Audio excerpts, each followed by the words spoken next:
Mummy, ક્યાં છો તમે? જો હું તમારા માટે શું લઈને આવ્યો છું. પોતાની મમ્મીના રૂમની અંદર આવતા હાથમાં 2 ટિકિટ લહેરાવતા સોહમ બોલ્યો. દીકરાનો અવાજ સાંભળીને માળા ફેરવતા તેના મમ્મીએ તેની નજર ઉપાડીને જોયું અને બોલ્યા, આ શું છે બેટા?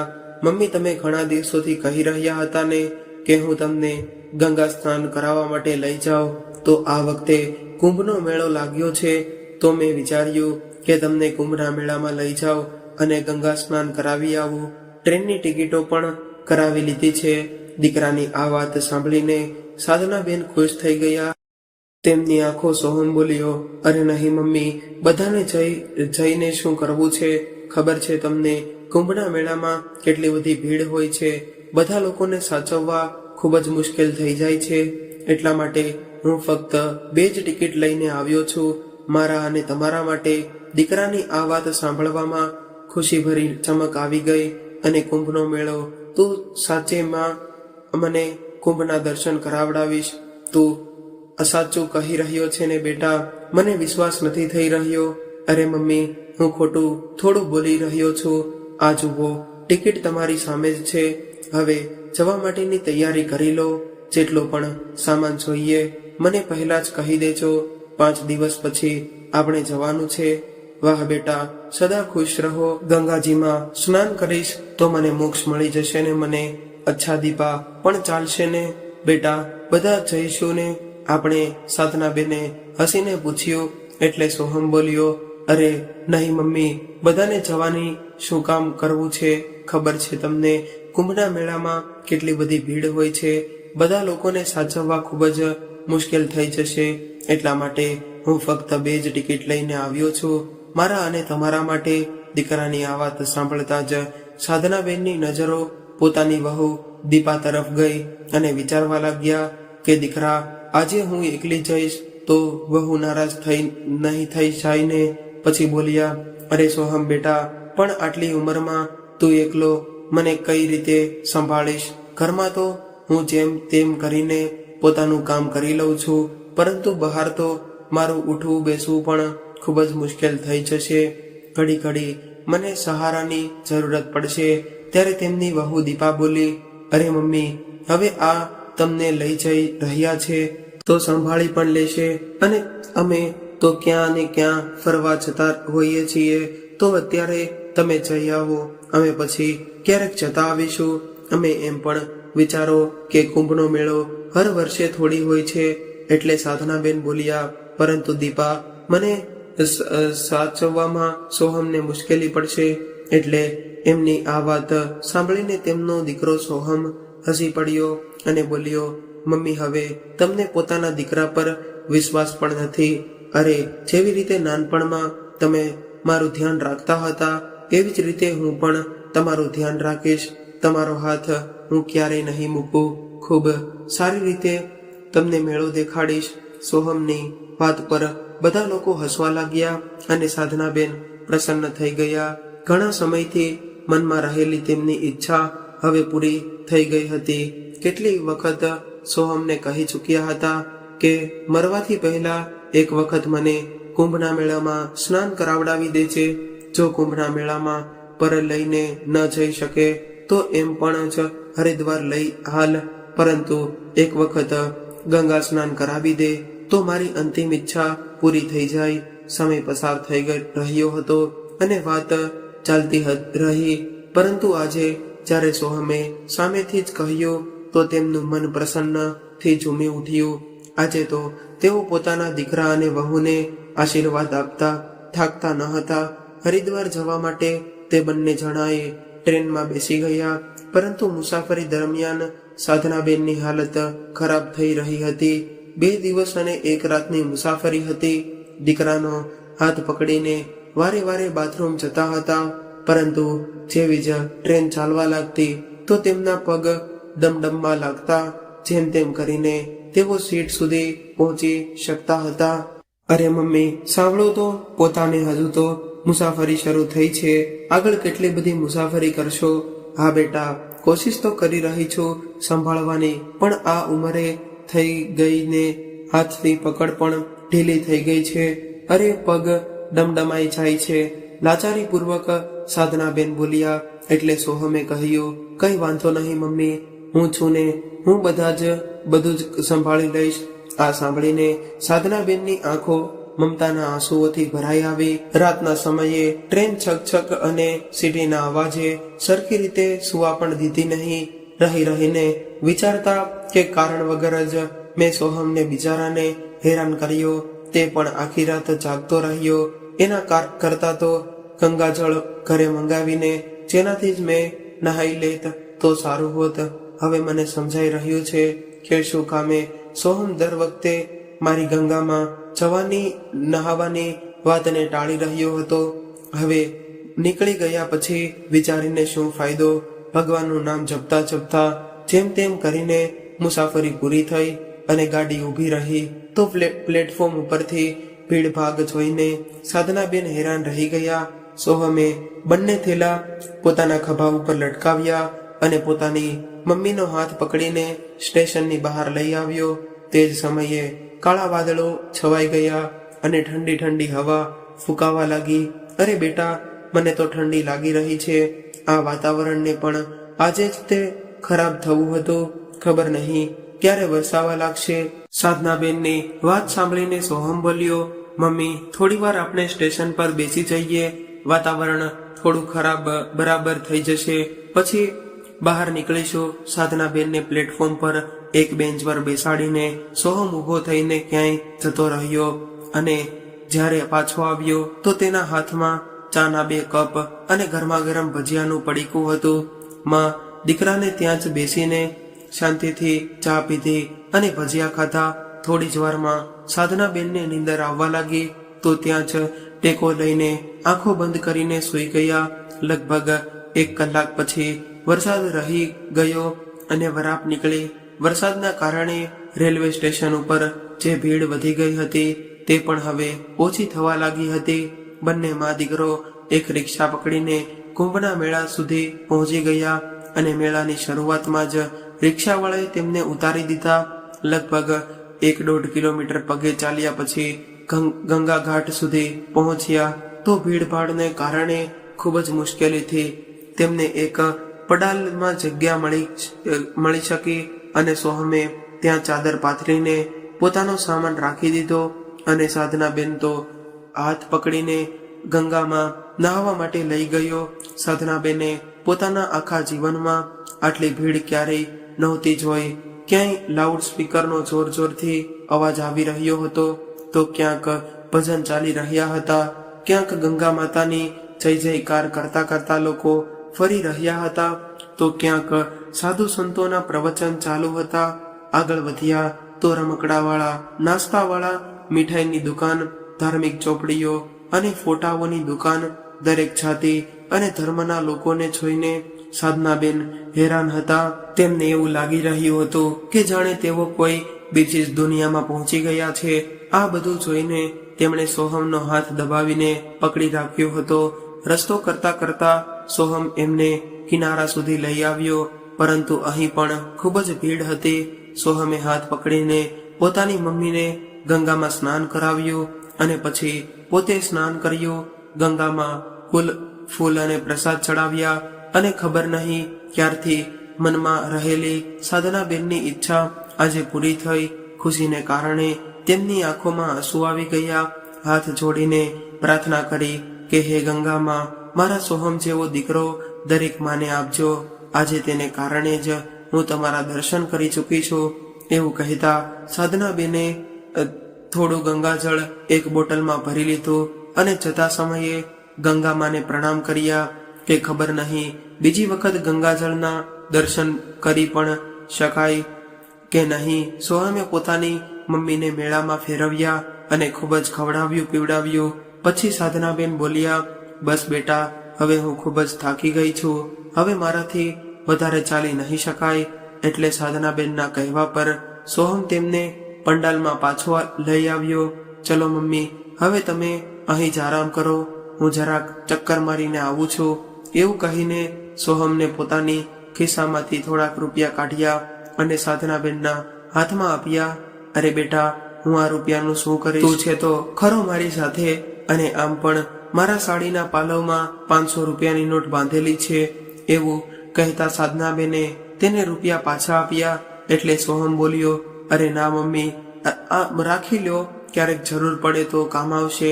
કંઈક ખરીદી કરવાનું મન થયું અથવા તો ક્યાંય મેળામાં અમારું ખિસ્સું કપાઈ ગયું તો સોહમે આવું કહ્યું. એટલે સાધનાબેને રૂપિયા રાખી લીધા, એમ વિચારીને કે આ મેળામાં તો ચોર અને ઘણા બધા ઢગ ફરતા જ રહે છે અને લોકોને બુદ્ધ બનાવીને લોકોના ખિસ્સા સાફ કરીને ક્યારે નીકળી જાય છે ખબર પણ નહીં પડતી. અને સોહમ પોતાનો થેલો લઈને જતો રહ્યો અને સાધનાબેન ત્યાં જ પોતાનો થેલો માથા નીચે રાખીને ચાદર પર આડા પડીને ગયા. આજે તેમનું મન ખૂબ જ સંતુષ્ટ હતું.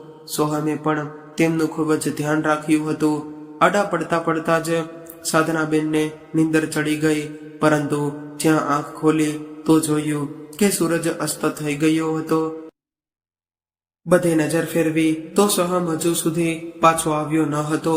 તેમના માથા પર ચિંતાની લાઈનો ઊભી આવી અને અજાણી જગ્યા અને અજાણ્યા લોકો પર મારા સોહમ વિશે પૂછું તો પણ કોણ પૂછું, કોને પૂછું. પછી તેમણે પોતાનો સામાન ચેક કર્યો, જોયું તો બધું જ સુરક્ષિત હતું. પોતાની સાડીના પાલવમાં બાંધેલા રૂપિયા પણ સુરક્ષિત હતા. પછી ઊભા થઈને આસપાસમાં પોતાના દીકરાને શોધવા લાગ્યા. ત્યારે સામે જોયું તો હેરાન રહી ગયા. માણસોનું એક ટોળું ભાગતું જઈ રહ્યું હતું. સાધનાબેન કંઈ સમજી ન શકે તે પહેલા જ જોર જોરથી રાડો પાડવા સંભળાવા લાગી. પછી ખબર પડી કે મેળામાં એક હાથીએ ઉધમ મચાવી દીધો છે, જેને કારણે ચારેય તરફ ભાગદોડ મચી ગઈ છે અને ભાગદોડમાં પડીને કચડાવાથી બધા લોકો મરી ગયા છે. આ વાત સાંભળીને સાધનાબેનને તો જાણે કાપવો તો લોહી ન નીકળે તેવું કળેજું મોઢા સુધી આવી રહ્યું હતું કે ક્યાંક એમનો સોહમ પણ આ ભીડમાં ના એવું ન થઈ શકે. એવું કહેતા સાધનાબેને એક યાત્રીને પૂછવા લાગ્યા કે ભાઈ, આ બધું ક્યારે થયું? એટલે તેણે કહ્યું, માજી લગભગ 4 વાગ્યા આસપાસની વાત છે, જ્યારે સાધુ હાથીઓ પર બેસીને સ્નાન કરવા જઈ રહ્યા હતા તો એમાંથી એક હાથી બગડી ગયો, જેને કારણે આ કાંડ થયું છે. જેટલા પણ લોકો જખમી થયા છે એમને હોસ્પિટલ પહોંચાડવામાં આવી રહ્યા છે અને જે લોકો મરી ગયા છે એમને સરકારી ગાડીથી લઈ જવામાં આવી રહ્યા છે. શું તમારું પણ કોઈ લાપતા છે? તે માણસની વાત સાંભળીને સાધનાબેનની આંખોમાં આંસુ આવી ગયા અને રડતા રડતા બોલ્યા, શું કહું બેટા, મારો દીકરો પણ 1 વાગ્યાથી મેળામાં ફરવા માટે નીકળ્યો હતો, પરંતુ હજુ સુધી પાછો નથી આવ્યો. પરંતુ માજી, તેનો કોઈ ફોટો તમારી પાસે છે? એટલે સાધનાબેન રડતા રડતા બોલ્યા, ફોટો તો મારી પાસે નથી બેટા, હવે શું કરું? માજી, તમે રડો નહીં. જુઓ, ત્યાં સામે પોલીસ ચોકી છે, તમે ત્યાં જઈને તપાસ કરી લો. તે વ્યક્તિના કહેવા પર સાધનાબેને ચાદર સંકેલીને પોતાના થેલામાં નાખી દીધી અને થેલો ઉપાડીને જેમ તેમ પોલીસ ચોકી સુધી પહોંચી ગયા અને રડવા લાગ્યા કે મારો દીકરો ક્યાંય નથી મળી રહ્યો. ત્યારે એક દયાળુ પોલીસવાળો તેમની પાસે આવ્યો અને બોલ્યો, માજી, ધીરજ રાખો, મારી સાથે ચાલો, મોટરસાયકલ પર બેસી જાઓ. તે સાધનાબેનને એ જગ્યા પર લઈ ગયો જ્યાં મૃતકોને એક સાથે રાખવામાં આવ્યા હતા. પરંતુ સાધનાબેને એ જોઈને ખુશી થઈ કે તેમનો દીકરો ત્યાં હતો નહીં. પછી 1-2 જગ્યાએ હોસ્પિટલમાં પણ તેમને લઈ ગયો, જ્યાં ઘાયલ લોકો પડ્યા હતા. ડોક્ટર તેમની પટ્ટી કરવામાં લાગેલા હતા, પરંતુ સોહમના ત્યાં પણ કોઈ સમાચાર મળ્યા નહીં. ત્યારે સાધનાબેન વિચારવા લાગ્યા કે ક્યાંક સોહમ અમે જ્યાં બેઠા હતા ત્યાં પાછો નહીં આવી ગયો હોય ને તે મને શોધી રહ્યો હશે, ચિંતા કરી રહ્યો હશે, ક્યાંક તે મારી રાહ ના જોઈ રહ્યો હોય. જોકે તેમણે પોલીસ ચોકી પર સોહમ કેવો દેખાય છે તે વિશે જાણ કરી હતી અને તેમને કહ્યું હતું કે જો મારો દીકરો મળે તો મને મારા પાછા આવવા સુધી તો તે અહીં જ રોકાઈને રાખજો. એ આશાથી તે સોહમ ત્યાં જ મારી રાહ જોઈ રહ્યો હશે. સાધનાબેને આવીને પૂછ્યું તો તેમને ખબર પડી કે કોઈ પણ તેમના વિશે પૂછવા આવ્યું નથી.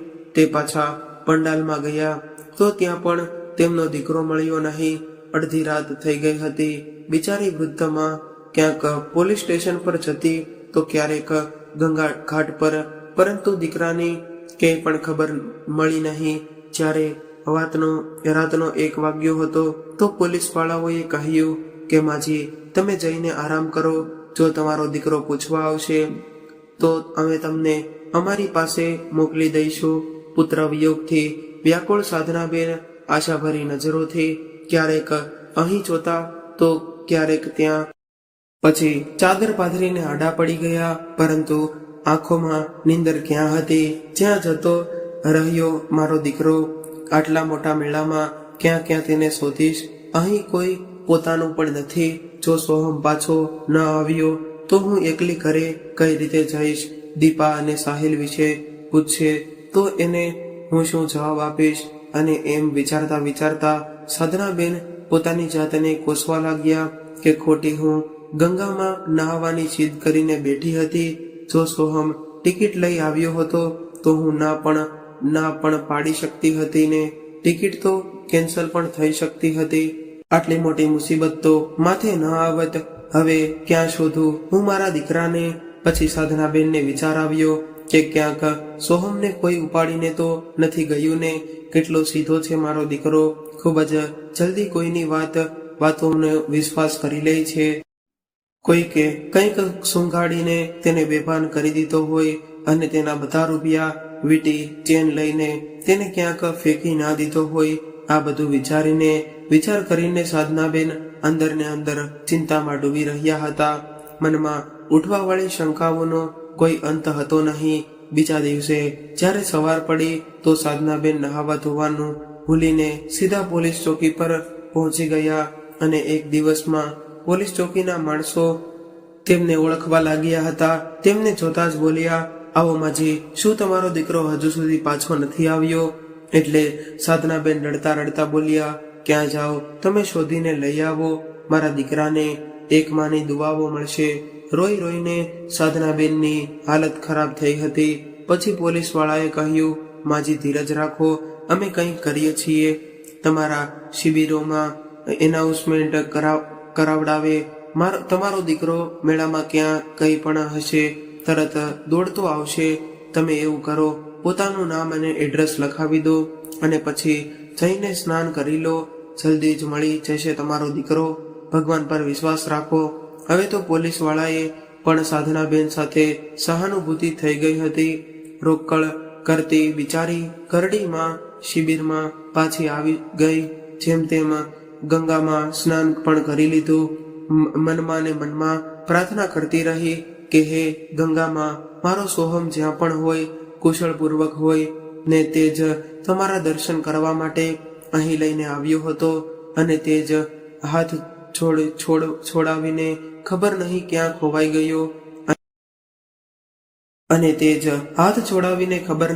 ખોવાઈ ગયો અને મને ઘરડીને સમજાતું નથી શું કરું. એ ભગવાન, તમે જ કઈ ચમત્કાર કરો, મારો ખોવાયેલો દીકરો પાછો મળી જાય તો પાછી જઈને વહુને મોઢું દેખાડવા લાયક બની શકું. પૂજા અર્ચના કર્યા પછી સાધનાબેન દરેક આવા જવાવાળા વ્યક્તિને આશાભરી નજરથી જોતા. દૂર સુધી તેમની નજરો આવતા જવાવાળા લોકોની પાછળ રહેતી કે ક્યાંય સોહમ દેખાઈ જાય. ઘાટ પર જ બેઠા સાંજ પડી ગઈ. હવે તો પેટમાં પણ મરડો થવા લાગ્યા હતા. કાલે સાંજથી તેમણે કંઈ પણ ખાધું ન હતું કે ના તો પાણીનો એક ઘૂંટડો પણ પીધો હતો. પછી વિચાર આવ્યો કે જો હું પોતે બીમાર પડી ગઈ તો મારા દીકરાને કઈ રીતે શોધીશ? તેને શોધવો તો છે તો પોતાને સ્વસ્થ રાખવી પડશે, નહીતર અહીં કોણ મારું બેઠું છે જે મારું ધ્યાન રાખશે અને મને ખવડાવશે? એવું વિચારતા બાજુમાં ચાલી રહ્યા ભોજનાલય પર ગયા અને 2 રોટલી અને શાક ખાઈને પાણી પીધું. એટલે પેટમાં થોડીક શાંતિ થઈ અને પોતાના દીકરા માટે 4 રોટલી બંધાવી પણ લીધી કે સાહિલ મળશે તો બિચારો ભૂખ્યો તરસ્યો હશે તો તેને ખવડાવી દઈશ. દીકરાને શોધતા શોધતા સાધનાબેન પાછા પોતાના શિબિરમાં પહોંચી ગયા અને ફરીવાર પોલીસ ચોકીમાં પણ જઈ આવ્યા. પરંતુ ફરીવાર તે જ નિરાશા હાથ લાગી. જોતા જોતા તે દિવસો વીતવા લાગ્યા. હવે તો મેળો પણ ખાલી થવા લાગ્યો હતો, પરંતુ સોહમ પાછો આવ્યો નહીં. પછી પોલીસ વાળાએ સલાહ આપી કે માજી, લાગે છે કે તમારો દીકરો પાછો નહીં આવે અને જેટલું જલ્દી બને તેટલું પોતાના ઘરે જતા રહો, તે જ સારું રહેશે. આ સાંભળીને સાધનાબેનની આંખો ફરીવાર આંસુઓથી ભરાઈ ગઈ. પછી બોલ્યા, બેટા, હું આટલી દૂર પોતાના ઘરે કેમ જાઉં? હું તો ક્યારેય પણ એકલી ક્યાંય ગઈ નથી. કહેતા કહેતા તેમનો અવાજ રૂંધાઈ ગયો. અચ્છા માજી, તમે તમારા ઘરનો ફોન નંબર કહો, ઘરેથી કોઈ આવીને તમને લઈ જશે. પરંતુ બેટા, ઘરેથી મને લેવા માટે કોણ આવશે? ઘરે તો વહુ એકલી છે, તે એકલી કઈ રીતે આવી શકશે? અરે માજી, વહુ કોઈ સગા સંબંધીને પણ મોકલી શકે છે ને. તમે કોઈનો પણ ફોન નંબર જણાવો. સાધનાબેને દિમાગ પર ઘણું જોર દીધું, પરંતુ ગભરાહટમાં તેમને નંબર યાદ ન આવ્યો. ઘણી વખત જ્યારે કોઈ માણસ મુશ્કેલીમાં હોય છે તો દિમાગ કામ નથી કરતો. આમ પણ ગડપણમાં યાદશક્તિ કમજોર થઈ જાય છે. એ જ થયું હતું સાધનાબેનની સાથે પણ. તેમને કોઈ નંબર યાદ જ નહોતા આવી રહ્યો.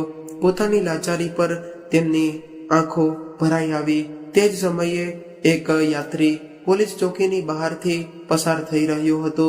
તેનું ધ્યાન ત્યાં બેઠેલા સાધનાબેન તરફ ગયું, જે બેઠા બેઠા રડી રહ્યા હતા. તેણે પોલીસ વાળાઓને વૃદ્ધાના રડવાનું કારણ પૂછ્યું. તો બધી જ વાત સાંભળીને તે યાત્રી બોલ્યો, તમે માજીને મારી સાથે મોકલી દો, હું પણ ત્યાં જ રહેવા વાળો છું. હું આજે સાંજના 6 વાગ્યાની ટ્રેનમાં પોતાના ઘરે જઈ રહ્યો છું. તમે કહો તો આમને મારી સાથે લઈ જાઓ અને ત્યાર પછી તેમના ગામડે જવાવાળી બસમાં તેમને બેસાડી દઈશ. તેઓ આરામથી તેમના ગામે પહોંચી જશે. પોલીસવાળાએ સાધનાબેનને અજાણી વ્યક્તિ સાથે રવાના કરી દીધા અને તેનો ફોન નંબર અને એડ્રેસ પોતાની પાસે લખીને રાખી લીધું. સાધનાબેન તેમની સાથે જઈ રહ્યા હતા, પરંતુ મનમાં કોઈ ખૂણામાં એક ડર પણ હતો કે ક્યાંક આ વ્યક્તિ કોઈ ઠગ ન હોય. પરંતુ તેમની પાસે બીજો કોઈ રસ્તો પણ ન હતો જેના પર વિશ્વાસ કરવા સિવાય. આ અજાણી જગ્યા પર ક્યાં સુધી તેઓ રોકાત? પરંતુ તે વ્યક્તિએ જાણે સાધનાબેનમાં મનની વાત જાણી લીધી હોય. તે બોલ્યો, માજી, તમે ચિંતા ન કરો, હું તમારા ગામની બાજુના જ ગામમાં રહું છું. મારા પર વિશ્વાસ રાખો. જો તમે કહેશો તો તમારા ઘર સુધી પણ તમને મૂકી જઈશ. આવી છું, તમે મને પોતાની સાથે લઈ જઈ રહ્યા છો, શું એટલો ઉપકાર ઓછો છે? ટ્રેનમાં ઉતર્યા પછી મને બસમાં બેસાડી દેશો તો હું પોતાના ગામ પહોંચી જઈશ. બસ તમે મને તો એ જ વાતની ચિંતા છે. ખબર નહીં મારો દીકરો ક્યાં હશે, કઈ હાલતમાં હશે. 2 દિવસ પછી સાધનાબેન જ્યારે બસમાંથી ઉતર્યા તો પગે ચાલીને પોતાના ઘર તરફ પહોંચી ગયા. પરંતુ દીકરાની અનુપસ્થિતિમાં તેમનું મન ભારી થઈ ગયું હતું. સમજાતું ન હતું કે વહુની નજરથી નજર કઈ રીતે મળાવશે, શું કહેશે કે સોહમ ક્યાં છે. આ જ વિચારોમાં તેઓ ઘરના દરવાજા સુધી પહોંચ્યા તો જોઈને હેરાન રહી ગયા કે ત્યાં તો ખૂબ જ ચહેર પહેર હતી. ઘરની બારે સફેદ રંગનો મંડપ બાંધેલો હતો જ્યાં ભોજન ચાલી રહ્યું હતું. એક ક્ષણ માટે સાધનાબેનને એવું લાગ્યું કે તેઓ ભૂલથી ક્યાંય બીજી જગ્યાએ તો નથી પહોંચી ગયા ને. પરંતુ જેવો તેઓ બહાર તરફ જવા લાગ્યા ત્યારે તેમના પૌત્ર અને પૌત્રીની નજર પોતાની દાદી પર પડી. તે આશ્ચર્યચકિત રહી ગયા, પરંતુ પછી ખુશીથી રાડ પાડી, મમ્મી પપ્પા જુઓ, દાદી તો આપણી સામે ઊભા છે. તેઓ પાછા આવી ગયા. દાદી જીવતા છે. પોતાના પુત્ર અને પૌત્રીની આ વાત સાંભળીને સાધનાબેન હેરાન રહી ગયા. તેમણે સમજાતું ન હતું કે આખરે આ શું ચાલી રહ્યું છે. બાળકોની રાડ સાંભળીને બધા લોકો દોડીને બહાર આવી ગયા. આખા ગામમાં હડચમ મચી ગયો. અને માજી, તમે પાછા આવી ગયા, માજી પાછા આવી ગયા, સાધનાબેન આવી ગયા. ત્યાં સોહમ પણ દોડીને આવ્યો અને પોતાની મમ્મીને જોઈને તેના હોશ ઉડી ગયા. પછી તરત આવીને ગળે વળગી ગયો. તમે ક્યાં જતા રહ્યા હતા મમ્મી? તે જ સમયે તેમની વહુ દીપા પણ દોડીને આવી અને પોતાની સાસુમાને ગળે વળગી ગઈ. ખબર છે મમ્મી, કેટલા દિવસોથી અમારી રોઈ રોઈને હાલત ખરાબ થઈ ગઈ હતી. અમે તો વિચાર્યું હતું કે તમે ત્યારે તેની વાત વચ્ચેથી કાપીને સાધનાબેન બોલ્યા, હા હા, એમ જ વિચાર્યું હશે ને કે હું ભગવાન પાસે જતી રહી. સાધનાબેનને જાણે બધી વાતોનો અહેસાસ થઈ રહ્યો હતો. પછી તેઓ બોલ્યા, એટલા માટે તો તે આજે પોતાની સાસુનું બારમું રાખ્યું ને એક વખત મને શોધવાનું પણ જરૂર ન સમજ્યું તમે લોકોએ. અને સોહમ તો મને ત્યાં જ નિર્જન સ્થાન પર મૂકીને, અજાણ્યા લોકો વચ્ચે મૂકીને અહીં આવતો રહ્યો. મારાથી પીછો છોડાવવા માટે આજ રસ્તો શોધ્યો તમે લોકોએ. એમ જ વિચાર્યું હશે ને કે એકલી ડોસી પાછી ઘરે કઈ રીતે પહોંચશે, ત્યાં જ રાહ જોઈને મરી જશે. હે ભગવાન, એવું કહેતા સાધનાબેન ત્યાં જ જમીન પર પોતાનું માથું પકડીને બેસી ગયા. પછી બોલ્યા, અરે હું તો પાગલ થઈ ગઈ હતી. ઘાટ ઘાટ પર તમને શોધતી ફરતી રહી હતી. એટલે સોહમ બોલ્યો, એવું નથી મમ્મી, મેં પણ તમને ક્યાં ક્યાં ન શોધ્યા ખબર નહીં. ક્યાં મેં તમારા નામની ઘોષણા કરાવડાવી, પરંતુ તમે ક્યાંય મળ્યા જ નહીં. ત્યારે સાધનાબેને કહ્યું, ભગવાનની એટલી કૃપા છે કે તું ઠીકઠાક છે. તને જોઈને મારો જીવ પાછો આવી ગયો. તે સમયે દીકરો વહુ બંને એકબીજાની આંખોમાં જોઈને બોલ્યા, હવે આ ભોજન મમ્મીના પાછા આવવાની ખુશીમાં છે. બધા ખુશીથી ભોજન કરી લેજો, અમારા મમ્મી પાછા આવી ગયા છે. એવું કહેતા સોહમ ખુશીથી નાચવા લાગ્યો. તો બીજી બાજુ ગામની બધી મહિલાઓમાં અંદરો અંદર વાતો થવા લાગી. પરંતુ થોડી જ વારમાં બધા દીપા અને સોહમને અભિનંદન દેવા લાગ્યા અને બોલ્યા, દીપા, સારું જ થયું કે તારા સાસુ પાછા આવી ગયા, નહીતર તમે શું વિચારી રહ્યા હતા? અને એ બિચારા ખબર નહીં ક્યાં ક્યાં ભટકી રહ્યા હશે. ખૂબ જ હિંમતવાળા છે કે આટલી દૂરથી એકલા પાછા આવી ગયા. પછી બીજી સ્ત્રી બોલી, જેને રામ રાખે તેને કોણ ચાખે હશે. જેટલી વાતો, પરંતુ બધી વાતોનો એક જ જવાબ હતો કે સાધનાબેન કશુકળમાં પોતાના ઘરે પાછા આવી ગયા. તે બધા સગા સંબંધીને સાધનાબેનના દુઃખમાં ભાગ લેવા માટે આવ્યા હતા. તેમના પગે લાગ્યા અને ત્યારે જ કોઈએ ઢોલવાળાને પણ બોલાવી લીધો અને ઢોલ વગાડવા લાગ્યો અને બધા લોકો નાચવા લાગ્યા. વાતાવરણ એકદમથી બદલાઈ ગયું હતું. અહીં પોતાના દીકરા સોહમને પોતાની સાથે સુરક્ષિત જોઈને સાધનાબેન પણ બધું ભૂલી ગયા. ભગવાને તેમની પ્રાર્થના સ્વીકારી લીધી હતી. હવે ભગવાન પર તેમનો વિશ્વાસ વધારે દ્રઢ થઈ ગયો હતો. બધા સગા સંબંધી અને પાડોશી ખાઈ પીને પોતપોતાના ઘરે જતા રહ્યા હતા અને સાધનાબેન અને તેમનો દીકરો અને વહુ પણ પોતપોતાના રૂમમાં જઈને સૂઈ ગયા હતા. કેટલાય દિવસો પછી આજે સાધનાબેન નિશ્ચિત થઈને શાંતિથી સૂઈ રહ્યા હતા. પરંતુ અચાનક જ રાત્રે તેમની આંખ ખુલી. તેમનું ગળું સુકાઈ રહ્યું હતું. પાણી પીવા માટે ઉઠ્યા તો જોયું કે સોહમના રૂમની લાઇટ ચાલુ હતી અને ધીરે ધીરે કંઈક બોલવાનો અવાજ પણ આવી રહ્યો હતો. આખરે આ લોકો આ સમયે શું કામે જાગી રહ્યા છે? આ પ્રશ્ન સાથે જેવા તેઓ સોહમના રૂમ તરફ આગળ વધ્યા તો જે કંઈ પણ તેમણે સાંભળ્યું તે સાંભળીને તેમને પોતાના કાન પર વિશ્વાસ ન થયો. દીપા સોહમને કહી રહી હતી કે તમે તો કહ્યું હતું કે મમ્મીને એવી જગ્યાએ ઠેકાણે લગાડીને આવીશ કે એના પછી તમે હંમેશા માટે તેમનાથી છુટકારો મળી જશે. પરંતુ જુઓ, તમારી માં તો થોડા જ દિવસોમાં પાછી આવી ગઈ. પછી સોહમ બોલ્યો, અરે મમ્મીને કુંભના મેળામાં મૂકીને આવ્યો હતો, જ્યાં આટલી ભીડ અને દોડાદોડી રહે છે. મેં તો વિચાર્યું જ ન હતું કે આવી જગ્યાએથી મને આટલી દૂરથી પણ મમ્મી પાછા આવી શકે છે. પરંતુ દીપા, જે થયું તે સારું થયું. કેમ કે જ્યારથી હું મમ્મીને મૂકીને આવ્યો હતો ત્યારથી અંતરાત્મા મને ધિક્કારી રહી હતી કે મેં પોતાની માને ત્યાગવાનું, તેમને મારવાનું ખૂબ જ મોટું પાપ કર્યું છે. આખો દિવસ હું એ જ વિચારતો રહેતો કે મમ્મી ભૂખ્યા તરસ્યા ક્યાં ક્યાં ભટકી રહ્યા હશે, જીવતા પણ હશે કે નહીં.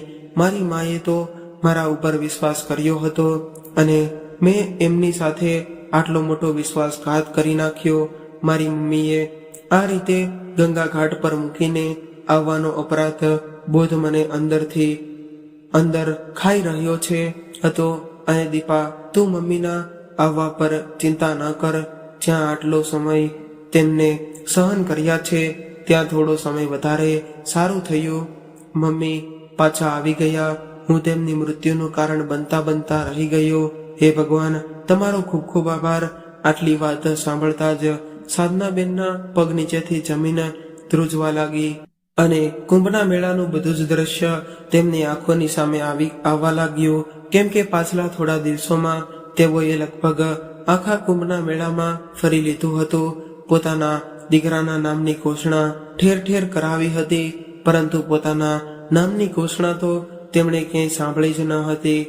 કેટલું મોટું ખોટું બોલ્યો સોહમ. મને એ મારાથી મુક્ત થવા માટે મને હરિદ્વાર લઈ ગયો હતો. હું કેટલી ભારપૂર બની ગઈ હતી પોતાના દીકરા ઉપર કે તે મને જીવતે જીવતી મારી નાખવા માંગતો હતો. આ બધું વિચારતા સાધનાબેનની આંખો આગળ અંધારા થવા લાગ્યું. એના પહેલા કે તેઓ પોતાની જાતને સંભાળતા તેઓ ધડામ કરીને જમીન પર પડી ગયા. એક વૃદ્ધમાં બધું સહન કરી શકતી હતી, પરંતુ આ આઘાતને સહન ન કરી શકી. આજે હકીકતમાં સાધનાબેનને પોતાના દીકરા વૃદ્ધા મોક્ષ મળી ગયો હતો. તો મિત્રો, આજની આ વાર્તા તમને કેવી લાગી તે કોમેન્ટ કરીને જરૂરથી જણાવજો. અને જો વાર્તા ગમી હોય તો લાઈક કરીને વધુમાં વધુ શેર કરજો અને આવી જ અવનવી વાર્તા